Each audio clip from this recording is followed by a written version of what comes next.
Hi, this is Dr. Bernstein again with session 16 of Dr. Bernstein's Diabetes University. We're going to introduce in this series common myths from time to time, and today we're going to talk about the myth of what the ideal blood sugar should be. It seems that most endocrinologists are telling patients that their blood sugars should be around 100, although many, in my experience, are telling patients to have much higher blood sugars, as high as 200. Now, why this variation, and what's an ideal blood sugar? Well, first of all, it depends on whether you're a child or an adult. Most non-diabetic children are walking around with blood sugars in the 70s and even in the upper 60s without feeling hypoglycemic. That apparently is normal because that's what the siblings of my diabetic patients seem to have. So little kids, 70s, rarely upper 60s. I might also point out that pregnant women after the first trimester usually run around 65 or so. So pregnant women run lower than non-pregnant adults.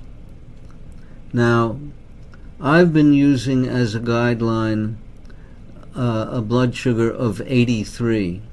I didn't always use this. Back 40 years ago, everybody thought that 100 was a normal number. No studies were done. It was not easy to get blood sugars. I had the first personal blood sugar meter, so I was the first person to be doing blood sugars all day long, and I was diabetic. Prior to that, to get a blood sugar, you had to get a venipuncture and wait several hours while they were doing it, so it was not that popular a determination to study. So we thought that normal was around 100.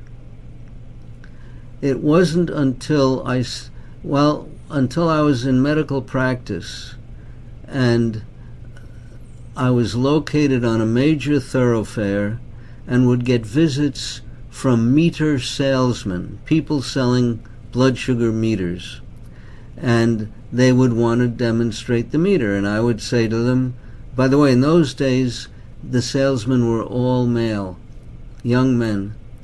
Nowadays they're all young ladies. So there's been a transition. In any event, I would say to these young men, I've had enough finger sticks, we'll test you for a change. And when I used my meter, which I knew was accurate, to compare with their meter, they all had blood sugars of 83. It was like the Buddy Hackett recording called The Chinese Waiter, where all of the patrons were 17. Here all of the salesmen were 83. And it seemed to me like a normal blood sugar was 83.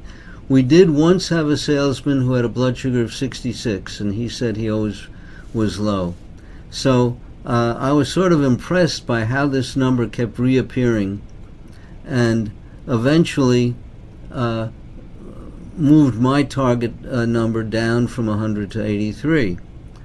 But I also started seeing studies published in the scientific literature of the mortality in the general population, not looking at diabetics, mortality versus blood sugar. And the studies that were done showed that 83 looked like it had the lowest mortality, that people who had blood sugars of fasting, in this case it was fasting blood sugars, or sometimes it was hemoglobin A1Cs, and when we translated them to blood sugar we got 83. People who had 83 had the greatest longevity. Those who had lower than 83 had greater mortality. Those who had higher than 83 had much greater mortality.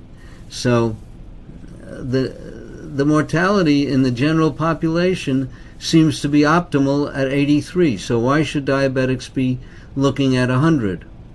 Now that takes us to one other situation. The American Diabetes Association, as you know, recommends very high blood sugars and high hemoglobin A1Cs for everybody, at least if they're called diabetic. And I had occasion many years ago, before I became a physician, to talk to some of the people who made the rules and find out why they were seeking such high blood sugars. And whomever I spoke to, I would get the same answer. A doctor would say to me, look, I specialize in diabetes. I have 2,000 patients or 3,000 patients, and they're all diabetics. And if they go blind or suffer kidney failure, or their legs are amputated, or they get congestive heart failure, that's a natural consequence. Those are all natural consequences of the disease. But if one person out of 2,000 dies of hypoglycemia, I get sued. So I'm not going to allow my patients to be anywhere near a normal blood sugar, because the risk of hypoglycemia then becomes too great. So I would rather them have blood sugars 2 or 3 or 4 times what a normal blood sugar would be. And in theory, that sounds like it makes sense.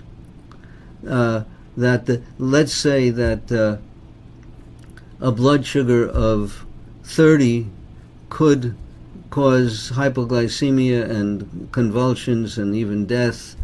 That's only 53 away from a blood sugar of 83. Whereas a blood sugar of 250 is 220 away from this dangerous area. So the doctor is much safer. But these are the same doctors that are prescribing very high carbohydrate diets and high industrial doses of insulin, where you cannot predict the outcome of using such huge insulin doses. So they are at risk even though they're seeking higher blood sugars, because the range of blood sugars that they're getting is so much greater, both upward and downward. And they're worried, of course, about the downward. So if we want to sum this all up, look at children. You're talking for the most part in the 70s, if they're prepubertal. If you're looking at pregnant women, you're probably talking the mid-60s. If you're looking at most adults and post-pubertal teens, you're probably talking about 83 as the ideal blood sugar. And that's it. That's the summary.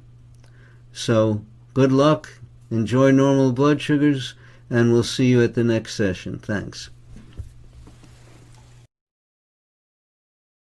The bulk of what you've heard on this video appears in my book, Dr. Bernstein's Diabetes Solution, which is available at most internet and local bookstores.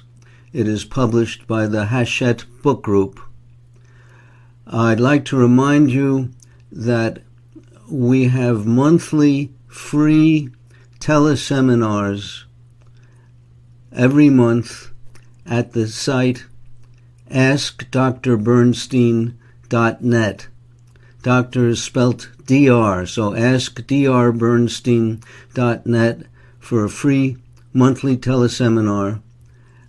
Sign up a day or two in advance so that you get a reserved seat. Good luck, and thanks for listening.